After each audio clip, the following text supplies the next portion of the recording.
Here's my closet, and I cleaned it out and in the process made 400 bucks. So I'm going to share with you what I did. So I cleaned out my closet and made $400, and I'm going to tell you how I did it, my goals, my process, my methods, and then at the end I'll tell you what I sold, how much I sold it for, the platforms I used, and then give you my tips on how to sell things fast. So feel free to skip there. I'll put timestamps down below. Feel free to skip around if you don't want to listen to me yap and all that. So starting at the beginning, the problem. I was just sick and tired of walking around piles of crap all over. My husband, my daughter, and I live in a 700 square foot apartment in Manhattan, and we love living here, but it's tight, like it's tiny. So we need all the extra space we can get. And that closet area leads to the washing machine, and I do loads of laundry every day. And I was just walking around, like navigating around these piles of clutter. And it was all things that we no longer used or needed in our daily lives. Because if we would have used them, they would have been more readily accessible. But these were things that we didn't use and just hadn't taken the time to properly deal with. So for example, we had a ton of outgrown baby clothes, or just clothes that weren't in the right size. So I would say 60% of it was my daughter's stuff, and then maybe 40% of it was my husband and mine's together. So we had things like her outgrown clothes, a baby monitor we no longer used, like changing pads, diapers, things like that were just sitting lined up on the side of the closet, just gathering more clutter, because clutter attracts clutter. So if you have piles of clutter, it's not just going to be one thing, it's going to gather on top of it, because you feel like, oh, if there's one, it's a broken window theory. If there's one thing there, it's going to gather other things. So to me, one of the greatest luxuries in life is having open, uncluttered space, and especially in a home. So I really like to have open space as a routine. So before I go to bed, I'll clean off our dining room table. I'll clean off little sections in the cabinet. You can see that section right there in the kitchen. I just took the time to clean that because it's something I do every night before I go to bed. So I have that habit kind of ingrained, but in the areas that we don't see that often, like the closet where we can just shut the door, that clutter tends to build up because I don't see them that often. So it's easy to just close the door on it and walk away and go about your daily life and not really address that area. So the final straw for me came when my husband was like, oh, I think I'm going to box up some stuff and take it to storage. And I'm like, no, because I do not want to pay to store our clutter. I want to deal with the clutter, get it done, and not store it. So that was like, that kind of kicked me into high gear. I was like, okay, I got to do something about this soon, now. So here are my goals and my plan that I had when I started this project. And the thing is, I didn't do it all at once. Normally, I'm a huge fan of when you go to declutter or organize, just doing it all in one fell swoop so that the energy you have can the energy from the progress you see can build on itself. That's not what happened in this case because it felt so big and overwhelming, and there were like multiple trips I had to make. So I ended up just doing it in snippets, but I had an idea of what I wanted to do overall. So the first thing was just to declutter for more space. The second thing was to figure out what we had and then deal with it. So sell, donate, throw away, or wash and use, or store for later. So sell, donate, or store for later, because none of these things were things that I was using actively on a daily basis that we were using. And it was a little bit more challenging because I had my husband's stuff, and I feel like a big rule of like clearing clutter is not to mess with other people's stuff. So all I would do is kind of gather his things, like throw away things that were obviously garbage, like old eye drops or old, tubes of toothpaste. I actually did, and I did need to check with him on a couple things because that were sealed, because things that I would have just thrown away kind of were important to him. So I did need to check. When in doubt, I checked with him. So that was my goal, again, to deal with things rather than pay to store them. And obviously the overall goal was to not have to pay to store clutter. It's just a reality of life that sometimes you have to store things, like we store our winter clothes, we store boxes for electronics that we would use when we move, and things like that we're no longer using, things that have sentimental value to us but we're not using actively. So those are the things that we store. Everything else gets dealt with. So that was my goal. So here is my overall strategy, and I've used this before. I cleaned out my mom's office and bedroom area when she was gone out of the country, and this is the tactic that I use. And I use this whenever I need to clean a space. So this is my 4-step method. I take everything out of the space. I organize everything. So sort it into those piles, throw away, donate or sell, store, and then use every day.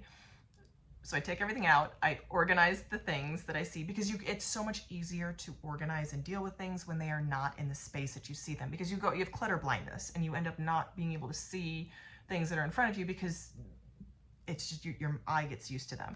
So that's why it's essential to take things out of the space.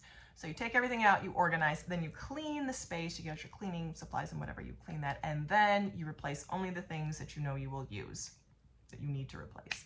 So that's the 4-step method. And that is how I did it. That's the method that I used to do this. And I did it bit by bit. I did it like piecemeal. I took things out of the shelves one day, and then I replaced them. And then I started with the big things. So things that I could see first. I started with, like there was a baby monitor that was hidden underneath all the piles of clutter. And again, clutter attracts clutter. So it was like the baby monitor with an old bed skirt that we're not using, with a bunch of sheets that were clean but we just hadn't folded, with the clothes that no longer fit, with like ties on top of them, with dress shoes underneath them.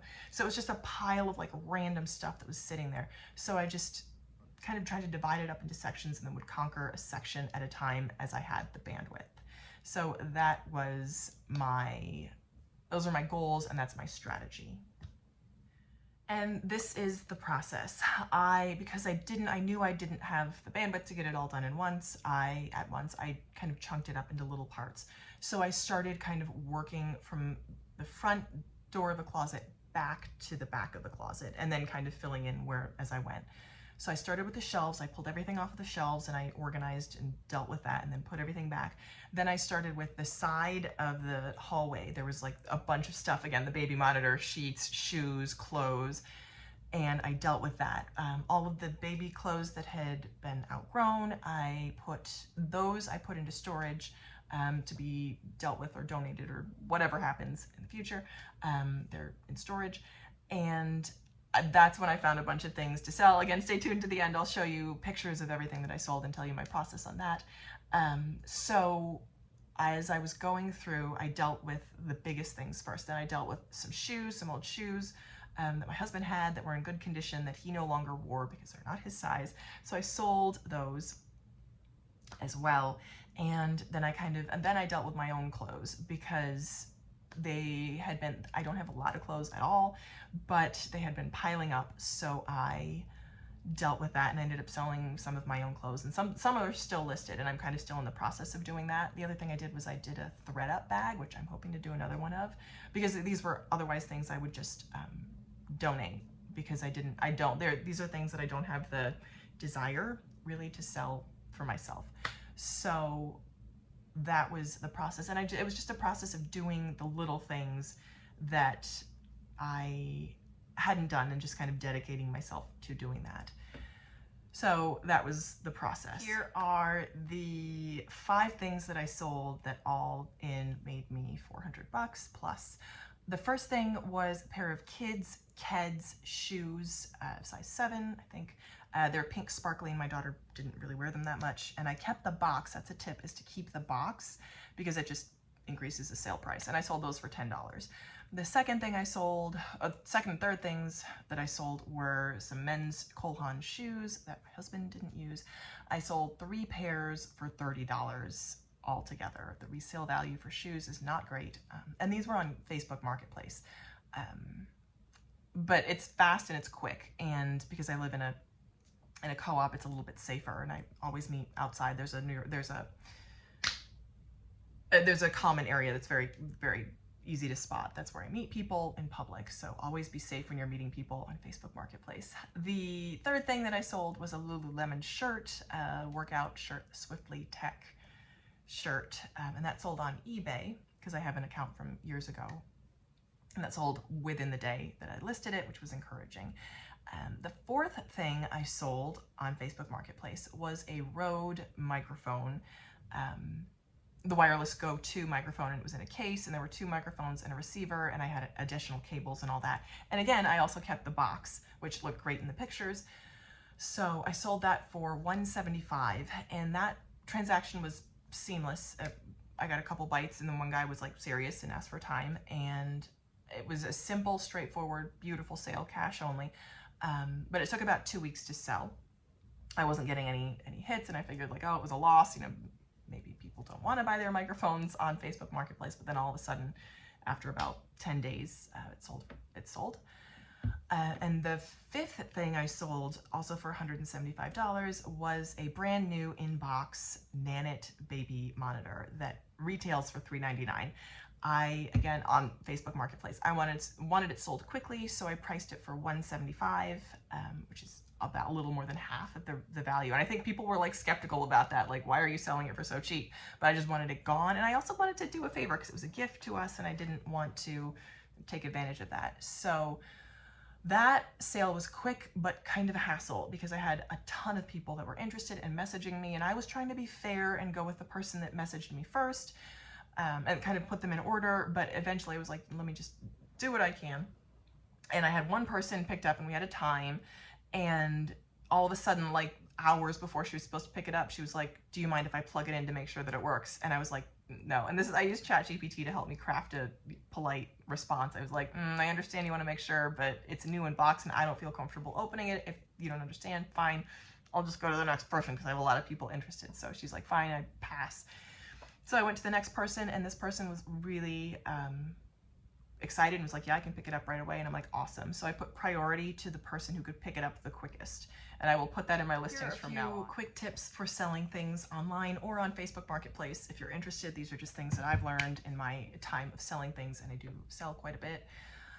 So number 1 is to list the fastest sellers first. It sounds kind of counterintuitive, but do things that you know, list items that you know will be popular and sell first, because that will give you the energy and the confidence to kind of keep listing. And the second thing is to research for selling prices. You can kind of get an idea of the marketplace. I don't think you can search sold listings on Facebook, but you can on eBay. So definitely do that. Look at the items that have sold that are similar to your items so you can get an idea on how to price them. Third tip is to price reasonably to low to move things fast. Again, pretty intuitive, intuitive is if you want something to move, price it reasonably. Use natural light for photos. This is a big one.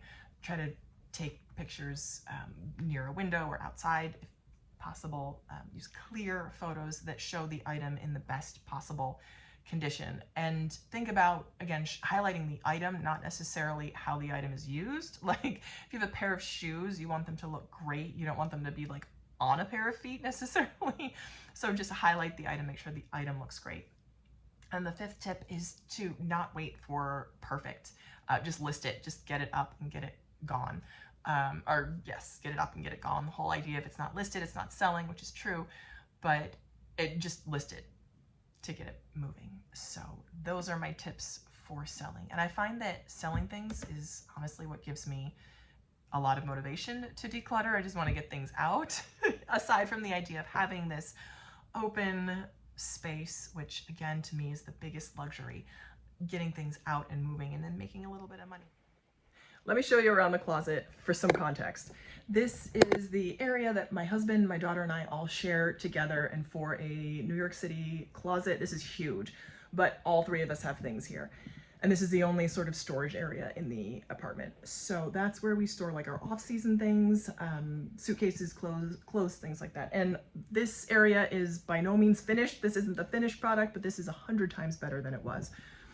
These shelves are where I store personal care, and then my husband has 2 shelves here, which you might think is a lot proportionally. So this is all my stuff, but these are my clothes and everything else is his.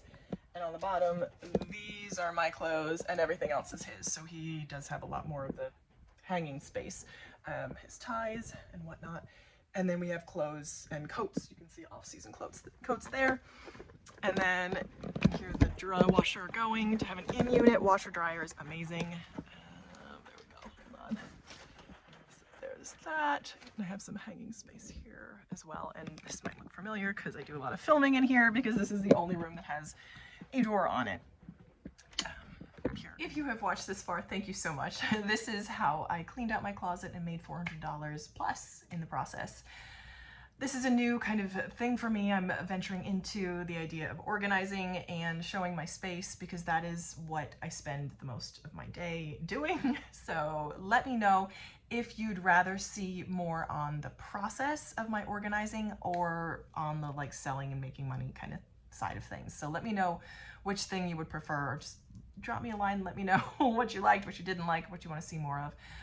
I'd really appreciate it, and I thank you so much as always for watching, and I hope you'll keep watching. Bye.